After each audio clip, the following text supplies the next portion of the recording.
Hello, and thank you for taking time to learn a little bit about Moodle. In this tutorial, we will provide information about Moodle and how to navigate within it. Let's get started. First, you may be asking yourself, what is Moodle? Moodle is a learning platform designed to provide educators, administrators, and learners with a single, robust, secure, and integrated system to create personalized learning environments. Now, let's get to know our way around Moodle. First, let's begin with the home page. When you log into Moodle, you will begin on this page.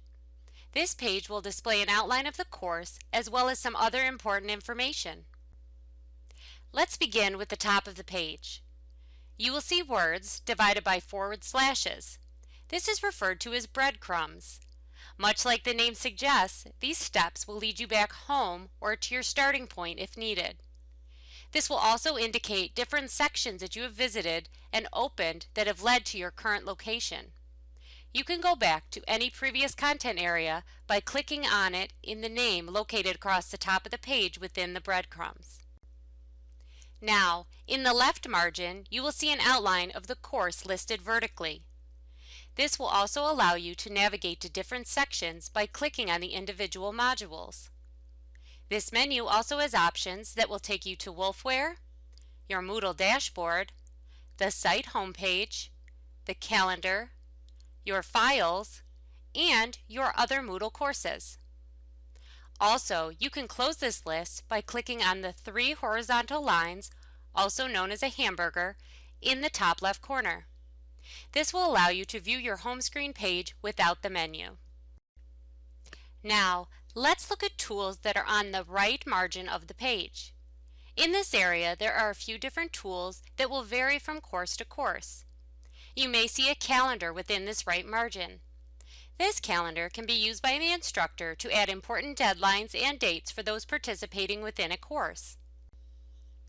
Another resource you may see in this area is a block that shows information about who the instructor of the course is and their contact information. This can be helpful if you have questions about the course content. The last resource we will look at is the latest news block. This block will provide information on updates and/or reminders pertaining to your course. The instructor can update this information throughout your course. While each course is designed differently, some are set up to track your progress. If this is the case, you will see a box with a dotted border on the right side of the module. A box with a dotted border indicates you still have to complete an activity based on the completion criteria. A check in the dotted box indicates you have completed that module based on the completion criteria. If there is a solid border box, then you are able to track your own progress and can check the module off as completed by clicking within the box. Clicking the box a second time will remove the checkbox if you change your mind and would like to revisit the module. Now that you are familiar with the tools on the home page, let's look at navigating within the course itself. You will see modules or lessons listed in the center of your page. Under each module, you will see the content for that topic. You will see an icon before the text within each module. Let's take a look at what those icons may indicate. The first icon we will look at is an icon of a book. This indicates that the module material is provided to you in a book format. To view the material in the module, click on the text located next to the book icon. This will open the virtual book for you. Once the book is open, you will notice a few new things on your screen. First, you can see that your breadcrumb trail across the top of the page has changed and now indicates that you are in Module 1 and viewing the book within Module 1. Also, in the right margin, you will see a table of contents. This is showing you the topics contained within the book. You can navigate through the book by clicking on the small green arrows located at the bottom right corner of each page. You can click the left arrow to go back a page or the right arrow to advance a page.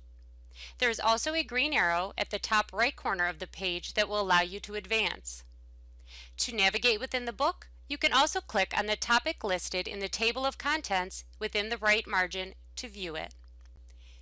These virtual books may contain, but are not limited to, videos, diagrams, charts, text, and even links. When you've come to the end of the book, you'll see a small book icon with an arrow on it located at the bottom right corner of the page. When you hover your cursor over the book, you will see a pop-up that says Exit Book. To close the book, click this icon. Some courses may require you close the book before moving on to the next module, so be certain to always close your book. As you navigate through the different modules, you can see that there is a menu located on the bottom of the page that says Jump To. By clicking the drop-down arrow, a list of different modules will appear. You can select a specific module or part of the course that you'd like to go to. The next type of icon you will see is a document with a small globe on it. This indicates that the content is a URL. To open the content, click on the text located next to the icon. As you can see here, when the page opens, a link is shown. In other courses, a URL may open in another page for you. Another icon you may see is a document with the red Adobe symbol on it. This indicates the content contains a PDF. When you click on the text, it will open the PDF for you. Another icon you may see is a blue folder icon. This indicates that the content is contained in a folder. Each folder can contain multiple documents or other types of content. As you can see in this example, there is a video as well as a PDF within the folder. To play the video, you click the play button located in the middle of the screen. To access the PDF, you can click the link and the PDF will either open or download depending on the individual course settings. The next icon you may see is a single document icon. This indicates that the content is a file. Again, to open the content, click on the text located next to the icon and the specific type of file will open. Depending on the file type, you may see a document with the Microsoft Word logo or the Adobe logo on it, indicating that that is the file type. The last icon we will review is the quiz icon. The quiz icon is denoted with a document with a red check mark on it. When you see this icon, it indicates that you are about to open a test or quiz module. Click on the text next to the icon to open that content. This will cause a page to open that indicates how the test or quiz is set up and how many attempts are allowed. Each assessment is set up differently, so you may be able to attempt the assessment several times or only once. To begin, click the Attempt Quiz Now button. The assessment will now open. Each question is numbered and the question itself will be in a light blue box. Each assessment is different, but you may receive a true or false question, a multiple choice question, or a fill in the blank question. An example of each of these can be seen here. In the right margin, you will see blocks indicating how many questions the assessment contains. And as you progress through the quiz, you will see these blocks change color. Some instructors set their assessments up so that you will receive feedback immediately after answering a question. In that situation, you would see green blocks for correct answers and red blocks for incorrect answers. Again, each assessment is set up differently. It is possible to receive feedback immediately, or you may receive a total score at the end of the assessment. When you have reached the end of the assessment, you will see a red button labeled Finish Attempt. Click this button to close your assessment. A new screen will appear that shows that your answers are saved for each question. If you need to make any changes, you can click the Return to Attempt button. If no changes are necessary, you can select the Submit All and Finish button.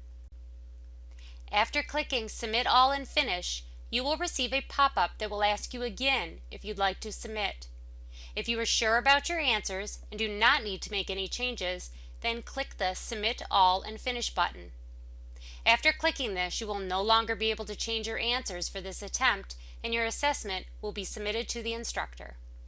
If you do need to make changes, then do not click Submit and click Cancel so you can go back and make necessary changes. To view any grades that you receive, you can click the hamburger button in the top left corner to open the module menu. Select Grades, and this will display your user report showing grades for the course. For technical assistance with Moodle, please contact NC State's Help Desk by visiting their webpage at help.ncsu.edu or calling them at 919-515-HELP. That's 919-515-HELP.